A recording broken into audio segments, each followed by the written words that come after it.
బాబా పేరేమో సుబ్బారావు గారైతే మా అయ్య పేరేమో సుబ్బిగాడు అయిపోయే.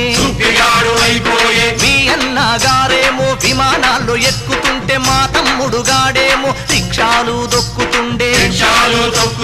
మీ అమ్మకు జలుబొస్తే అపోలోలో చేరుతుంటే మా తల్లికి క్యాన్సర్ అయితే ఆకుపసరు మింగుతుండే. మా బాధలు మా గాథలు దేవుళ్ళకి చెబుదామంటే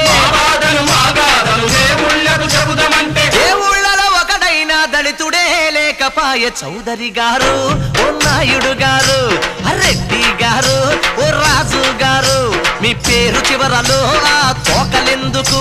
ఈ ఊరు చివరనే మా పాకలెందుకు? చౌదరి గారు, ఓ నాయుడు గారు, రెడ్డి గారు,